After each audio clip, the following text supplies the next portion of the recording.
Se você gostou do vídeo, não se esqueça de deixar o like e se inscrever no canal. Te vejo no... Eu quero pegar alguns... Voa Canarinho, escreve 82, Voa Canarinho. Eu quero mostrar pra vocês como os jogadores daquele time de 82, eles eram profundamente brasileiros. Eles eram brasileiros comuns. E depois eu vou pegar... Primeiro mostra esse vídeo. Eu quero que vocês entendam, assim, que aquilo eram brasileiros. E aí quando aquele time perdeu, igual esse time perdeu, os brasileiros sentiram que perderam. Hoje, eu não sinto que os brasileiros sentem que perderam. Dói muito menos, por mais que ainda doa pra muita gente.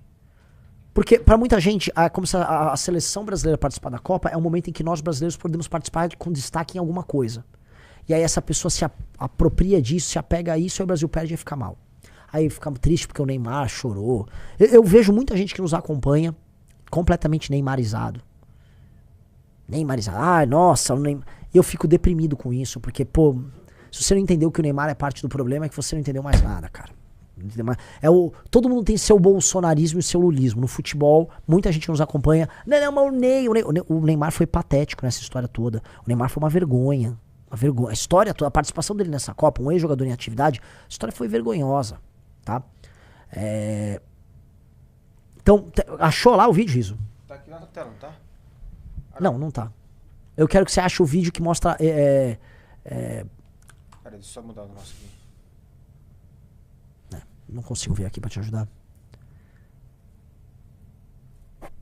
O que é? Boa, tenta esse segundo.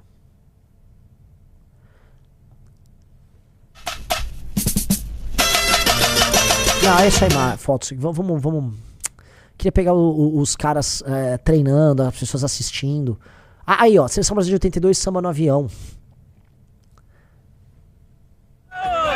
A seleção do Tele é a sua seleção? É a minha. Tem que confiar mais no Santana. Meu nome é Santana também. E a Copa é nossa. Leandro, Júnior, Cerezo, Falcão, Zico, Sócrates, Éder. Como é que você não ia ficar otimista? E o meu povo toma conta do cenário, faz vibrar o meu canário. Ele é o teste que ele faz, bola rolando e o mundo se cantando, a galera delirando. Tô aí, quero mais. Tinha um elemento nesses caras. Assim, mas os jogadores atuais gostam de samba. Hoje nem isso, né? Tinha ainda, o último foi a turma do Ronaldinho Gaúcho. Essa turma aqui tá ouvindo cada um sua música num fone. E esses caras eram brasileiros comuns. Essa música, inclusive, foi composta pelo próprio Júnior, que era a lateral esquerda dessa Copa. Eram pessoas comuns, eles estavam num voo normal, ninguém tava de primeira classe, nada. Eram pessoas comuns, parte de um país comum, que você podia encontrá-los na rua.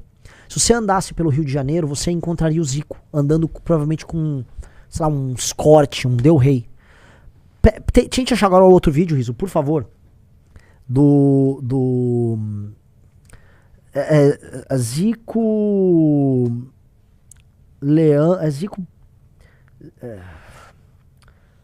Zico, Corte, Leandro, 82. 86. Essa aí, esse vídeo. Zico tenta convencer. Veja que mundo é esse. Zico tentou convencer Leandro a ir para a Copa do Mundo de 86. Quase na hora do avião sair, Zico recebeu uma notícia inesperada. Leandro não queria viajar. Zico, então, acompanhado por Júnior, saiu correndo do aeroporto para a casa de Leandro. Eu vou tentar buscá-lo, né? Na casa dele, por isso é... O que é que você acha que pode ter acontecido isso? Não sei, eu não passei o dia com ele, não posso dizer nada. Vai buscá-lo? Do aeroporto do Galeão, o Zico e o Júnior vieram aqui para a casa do Leandro para tentar convencê-lo a viajar com a seleção, a voltar atrás da sua decisão de não acompanhar a seleção brasileira. O Nonato é primo do Leandro, mora com ele. Por que é que ele não tá querendo viajar? Não, eu, sinceramente, eu não sei dizer porque ele não tá querendo viajar. Eu cheguei aqui do trabalho, encontrei com ele estava com o Edivaldo, aqui estava no apartamento também. De repente ele chamou o Edivaldo particular e falou que não ia se apresentar. Só olhando, pô, não tem nada a ver, pô. Você é um talento que não pode deixar de ir à Copa. Aí ele disse, não, Nato, eu não vou. Aí ligou pro pai dele e falou que não ia. Você acha que ele tá com algum problema íntimo particular? Não, isso não existe, porque ele tá bem de cabeça. O que eu quero dizer? Imagina a seguinte situação. O camisa 10 da seleção brasileira sai de um avião por conta própria, porque um amigo não queria ir jogar por uma briga que teve. Ele pega o seu carro normal, Riso, e vai pra casa do outro cara que era uma casa comum, no Brasil, conversar com o cara pra convencê-lo a ir pra Copa. O que eu quero dizer é que era uma seleção brasileira feita por brasileiros absolutamente normais. Muito provavelmente o Zico pegou seu carro, normal, e foi lá numa casa, provavelmente no Recreio dos Bandeirantes, na Barra da Tijuca, visitar o Leandro, que era um outro jogador, e a imprensa foi atrás. E o Zico, né, não era uma estrelinha, não foi um agente dele, era apenas um brasileiro normal, que morava lá no Rio de Janeiro, que jogava lá no Flamengo, e que era um astro da seleção. Você sofreria pelo Zico. O Zico perdeu 2 Copas ali, ele jogou 3 Copas, ele não ganhou nenhuma. Jogou bem em 2 delas. Mas o Zico era brasileiro. O time de 82, quando perdeu, as pessoas todas choraram. Perguntem pros seus pais, tios ou avós, qual foi a sensação deles quando o Brasil perdeu em 82. É muito diferente da sensação que nós temos agora. Dessa seleção desses jovens que vêm de baixo, vão jogar fora, ficam multimilionários e ficam vivendo essa vida de astros, passando maquiagem, com grandes contratos publicitários, vendendo bet. Naturalmente, a não ser que você seja um jovem meio alienadão, naturalmente você não vai ficar muito apaixonado por esses caras. Naturalmente, não há esse vínculo. Aí, troca isso, pega a alimentação lá do Haaland, pega o vídeo do Haaland. Lógico. Esse vídeo aqui é muito bom. Mas eu gosto de usar também hidratante, só que Que não pode faltar na sua necessaire. creme de corpo, mas eu gosto de usar também hidratante, só que o hidratante tá lá no clube. Very sexy night. É, Pega esse. tá ligado. O cheiro do Rafinha tá aprovado. Esse é o Angel, Eu sei, mas esse é de mulher, não é? Esse é bem doce. Ah, você leva, tipo, no vestiário, você tá com o Angel assim? Eu achei que você usava do clube. É, mas daí às vezes não é tão bom. Que não pode faltar na sua necessaire. E aí? Agora, quem eu tinha pedido mesmo? O Haaland, né? Tem alguns do Haaland, não sei qual que é. Cara, qualquer vídeo do Haaland mostrando seu lifestyle. Eu vou apresentar quem é o Haaland. O Haaland é um cara de uma família de classe média da Noruega. O irmão do Haaland trabalha no banco da Noruega. Um cara estudioso, tá lá trabalhando no banco norueguês. A irmã já tá com um bebezinho, uma moça comum. O Haaland é super discreto sobre sua vida pessoal. O que o Haaland mostra da sua vida pessoal é ele indo comprar seu leite cru, seu mel orgânico, seus bifes colossais e seu estilo de vida comum, de um super atleta, mas comum no sentido de que não há uma grande ostentação. Perguntaram pro Haaland o que ele pretende fazer quando abandonar a carreira. O Haaland quer ser um fazendeiro na Noruega, como muitos são. A maior parte das pessoas na Noruega, não a maior parte, mas a maior parte das cidades na Noruega são cidades muito pequenas. As maiores são Oslo e Bergen. E o resto são lugares pequenos, muito rurais, né? Os suecos ou os noruegueses que são um bando de pescadores. Então quando não é pescador é um agricultor. Esse é o norueguês. Uma pessoa muito, muito comum. O Haaland, por mais que seja multimilionário, jogue no Manchester City, ele é um cara que se parece com um norueguês comum. E não só ele, o time todo da Noruega. Um norueguês comum não se vê tão distante de um cara como o Haaland. E o Haaland e a maior parte dos jogadores noruegueses vivem uma vida, para além dos holofotes, muito mais compreensível para um norueguês comum. Eu não paro por aí. Em grande medida, os próprios jogadores argentinos são assim. Vamos falar do próprio Messi. Vamos falar do próprio Messi. Tá lá com o mate dele, há uma certa discrição. Você consegue encontrar um vínculo, um fio condutor entre um argentino e um jogador da seleção argentina. Você consegue encontrar isso com a Noruega. Eu não consigo ver isso com a seleção brasileira. Eu acho que ninguém aqui consegue ver. E eu acho que se vocês refletirem isso, vocês vão começar a ver na seleção brasileira os problemas que nós vemos em quase tudo no Brasil. Entendeu? E eu falo isso com pesar, que eu gostaria, eu torci pro Brasil, mas eu não consigo gostar dos jogadores. A gente tá torcendo, quando torce pra seleção, cada vez mais pra uma ideia morta. Pra uma ideia que se foi. Eu vou ler aqui, veja só que interessante, declarações da imprensa internacional sobre a derrota do Brasil, tá? E vocês vão ver que é sobre isso, tá? The Guardian na Inglaterra. A eliminação do Brasil na Copa do Mundo levanta uma questão. Eles são mais uma marca do que um time? Veja só, Rizzo. Seria o Brasil uma marca, um fantasma, um símbolo, e não mais uma potência? Jornal Marca Esportivo Espanhol. Um fracasso inexplicável. O Brasil chegou à Copa do Mundo quebrado e nunca encontrou seu caminho. É um fim de um ciclo que já mostrava sinais de exaustão há muito tempo. é a necessidade de uma revolução urgente. Nem sei que ciclo é esse, mas tudo bem. TIC Sports Argentina. O Brasil perdeu a fórmula e não é de agora, mas sim há muito tempo. Quando falamos de jogo bonito, temos que perguntar qual foi a última grande conquista do Brasil. A grande conquista do Brasil, ou melhor, as grandes aconteceram antes da gente aceitar que o tal do jogo bonito é a nossa característica. E aí eu vou chegar num tema que eu e o Bisotto lançamos. Eu e o Bisotto temos discutido isso desde 2018 e agora começaram a fazer vídeos sobre isso. Isso foi, o Bisotto publicou artigo, eu já falo sobre esse tema também, já falei em lives. E agora a galera do futebol tá começando a falar. Que foi a Nike ter basicamente comprado a seleção brasileira nos anos 90 e ela vendeu pro mundo uma versão da brasilidade como um Brasil de acrobatas. Criaram um termo que nunca falaram no Brasil, que é o joga bonito. Ah, o joga bonito. Não, tem um jeito brasileiro de jogar que é o joga... Mentira! Não existe isso de joga bonito. Ah, o joga bonito. Não, cara, você tinha muitos jogadores habilidosos no Brasil, mas os brasileiros queriam ser competitivos. O Brasil era competitivo. Não adianta você jogar bonito e não ganhar. O pessoal voltava puta se não ganhava. Então criaram a ideia de que o jogar bonito é você ter jogadores acrobatas. E nossos jogadores, na maior parte, não eram acrobatas. Didi não era acrobata, Vavá não era acrobata. Nós tínhamos o Pelé, que também não era um acrobata. Ele tinha muita habilidade, mas ele era muito funcional. O Pelé fazia gol. Tinha o Garrincha, ele era um acrobata. Era um acrobata. E era um acrobata funcional. Só que aí pintaram uma imagem internacional sobre nós mesmos que nós somos acrobatas. Meninos que jogam bola na favela e que depois vão fazer acrobacia, piruetas. Isso é o joga bonito. Isso é uma mentira, cara. Nós aceitamos um papel internacional sobre nós mesmos em que nosso papel no mundo é entreter as pessoas, como se fosse o Harlem Globetrotters, que é um time de basquete de mentirinha, que faz grandes acrobacias e faz performances engraçadas. Harlem Globetrotters. O Brasil virou o Harlem Globetrotters do futebol. Com a diferença que nem mais temos habilidade. Os outros roubaram toda a habilidade. Os outros aprenderam a jogar bonito. Não, nunca existiu. O termo joga bonito foi inventado pela Nike. Nike inventou. Nós tivemos nossa personalidade definida pela Nike. Joga bonito parece o nome de programa social do Lula. É verdade. O Androne falou, até o Zico não era acrobata. O Zico nunca foi acrobata. O time de 82, que tinha um jogo bonito, não era um time de acrobatas. Era um time de toque de bola. Um time de jogo inteligente. O time de 70 fazia jogadas... Não era um time também de acrobata. Ninguém ficava lá dançando. Não tem nada disso. Era um time coletivo. Rivelino jogou numa outra posição. Gerson jogou outra. Todo mundo teve que se adaptar pra colocar os caras em campo. Time coletivo. E aí venderam, não, na verdade vocês são acrobatas. Porque isso é uma visão quase racista que eles têm sobre pessoas do terceiro mundo, que a ideia é que no terceiro mundo você faz acrobacias e piruetas, enquanto lá no primeiro mundo eles são organizados e disciplinados. Vocês entenderam?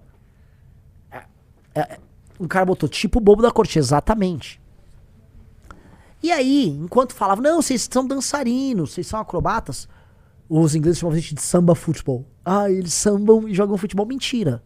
A maior parte dos jogadores ouvem sertanejo, tá?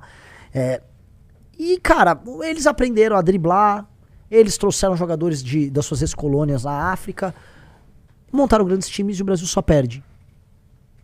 E é isso. É isso. Nós compramos esse papo. Ninguém em sã consciência consegue de verdade gostar ou se ver na figura dos jogadores atuais. Não à toa que o torcedor... Quem é o torcedor, Riso? Arquetípico desses jogadores. Quem representa o torcedor ideal desses caras? Eu tô jogando aí é um desafio. Quem é o torcedor brasileiro ou a figura que gosta de futebol brasileira mais famosa no mundo, que é um dos maiores influencers do mundo e é brasileiro? É o Luva de Pedreiro? Luva de Pedreiro. Entendeu? Luva de Pedreiro, ele é um influenciador de nada, ele é um sujeito que mal sabe falar. E ele é um torcedor de futebol. Fala, receba! Ele é um símbolo disso também. Agora, um jovem brasileiro, cada vez menos se vê nesses caras. O Leonardo Guido falou, concordo, mas o lixo da França também não tem identificação nenhuma. Não tem, mas pelo menos eles pegam o que não tem identificação nenhuma com a França e transformam num time bom. Porque entram outros elementos como, por exemplo, competência, capacidade formadora. Aí é um outro problema, é um problema de gestão. A Federação da França, que eu não duvido que também não seja corrupta como a nossa, pelo menos faz um bom trabalho. Entendeu? A Federação Francesa faz um grande trabalho. Ponto. Eles fazem, então... Deu certo. Você quer falar o quê? Tá? Agora eu queria lembrar pra vocês assim, tá? Em 2006, o Brasil perdeu pra França do Zidane e do Henry. Sim. Baita time, foi pra final, podia ter sido campeão. Em 2010, a ótima seleção do Dunga, a última seleção, vou falar, a última seleção brasileira que eu torci de coração, que eu fiquei muito chateado quando perdeu, foi a do Dunga, que perdeu pra Holanda. Aquela seleção que tinha o Luiz Fabiano, tinha o Kaká, tinha o Robinho, tinha o Maicon. Seleção decente que perdeu um pouco a cabeça na Holanda, mas assim, jogaram sério a Copa do Mundo. E o Dunga foi um técnico, olha, Dunga foi um técnico sério ali. Aquele time lá de 2010 perdeu pra Holanda, que foi até a final. Em 14 tomou 7-1 pra Alemanha, que foi campeã. Em 14 já não jogou nada, tá? A Copa inteira, foi um desastre. Foi. Pegou um time forte com esse da Exato. Alemanha. Chegou a Alemanha, toma, atropelou e morreu. Em 18, perde pra famosa geração belga, forte geração belga. Em 22, Iso, perde pra decadente e velha geração croata. Ok. Em 26, cara, perdeu pra Noruega, que não é assim, né? Mas legal, tem o Haaland, tem o Odegaard, mas...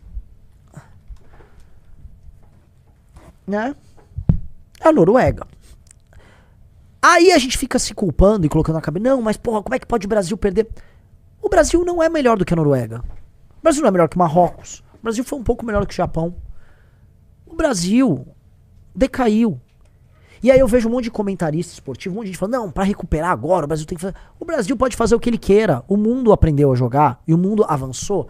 E o Brasil não é mais um super time, ele não tá mais acima da carne seca. E provavelmente não vai ficar, muito provavelmente o Brasil não ganha também a próxima Copa do Mundo, pra avisar vocês. E é isso. E a gente tem que tirar essas coisas que a gente fica colocando. Não, porque aqui é penta, tem que respeitar. Não, cara. Quem ganhou a maior parte daqueles títulos nasceu nos anos 40, especialmente nos anos 40 e 50, que foram os tri, a geração do tri. Outra geração lá nasceu nos anos 70. 60 alto 70, que foi a geração que ganhou o título de 94. E alguns nasceram nos anos 80. Os últimos brasileiros a vencer a Copa do Mundo nasceram no máximo nos anos 80. Tá bom? Que foi o time que ganhou em 2002. No máximo nos anos 80. Tinha gente lá que nasceu nos anos 70. A geração que nasceu nos anos 90, nos anos 2000 e 2010, 2010 nem dava pra participar, né? Uma criança. Essa geração não ganha nada. Então faz tempo, a galera tá muito velha. Não venham falar que a galera quer penta. Ninguém quer penta. Aquele Matheus Cunha chegando pro japonês, aqui é penta. Você não ganhou nada, brother. Você é só mais um jogador jogando, sei lá, na Premier League. Nem sei onde esse cara joga.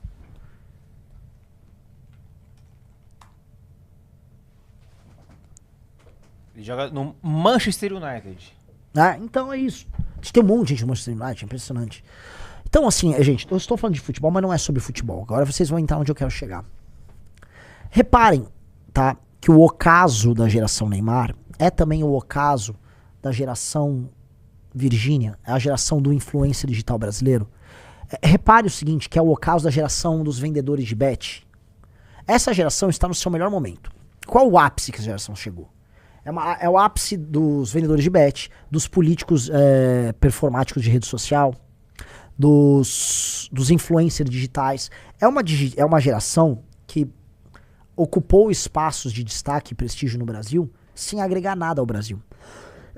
Geração Pablo Marçal, vamos colocar aí também. É uma geração que entrega muito status e muitos views e tal, e conteúdo de rede social, mas que não é objetivamente competitiva perante um mundo que é cada vez mais competitivo. Essa geração não tem nada a ver com revolução de IA. Essa geração não tem nada a ver com esse mundo, assim, que tá indo pra um caminho tão louco e tão competitivo que ela só vive de uma espécie de entretenimento barato pra uma população que cada vez menos tem emprego, uma população que tá vivendo de assistencialismo, uma população que também não tem... E aí o que acontece? Essa galera sofre pelo Neymar. Que eu acho que é a coisa mais doente que tem. E aqui, né, já tô vendo os comentários, vão começar a me xingar. Vocês gostam do Neymar? Muito! Muito! Vocês são apaixonados pelo Neymar. Tá? E vocês vão falar pra mim, você não entende de futebol porque você é apaixonado pelo Neymar. Você é apaixonado pelo Neymar. Assim como muitos de vocês eram apaixonados pelo Oruan. Até de falar, o Oruan é comando vermelho. O Neymar representa o mesmo espírito do tempo do Oruan. Neymar e o Oruan não são muito diferentes. Não tô nem falando do envolvimento de todos os amigos do Neymar com o crime organizado. Porque o Neymar, todo mundo ao redor dele é envolvido com o crime organizado. Não tô falando disso. Eu tô falando desse tipo de Brasil. É um Brasil coitadista, choroso, infantilizado, muito vaidoso, com síndrome de protagonista. Um Brasil tosco, com baixíssima educação, com uma sexualização muito infantilizada. E vocês amam esse cara. O Neymar, só pra você entender, ele gosta muito do Brasil, né? Vocês gostam dele. O Neymar, ele vende Blaze pros seguidores dele. Ele não liga, ele é bilionário, ele precisa vender Blaze. Ele precisa meter grana com Blaze nos seguidores dele. O Neymar usou o lobby do Gilmar Mendes, do filho do Gilmar Mendes, pra ir pra Copa.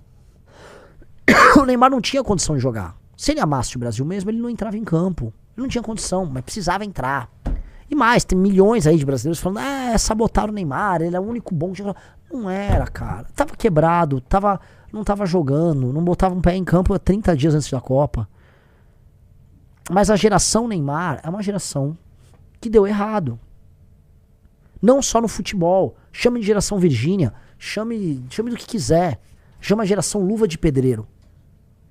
Esta geração fracassou. Você já citou essa geração? Se você gostou do vídeo, não se esqueça de deixar o like e se inscrever no canal. Te vejo no próximo vídeo.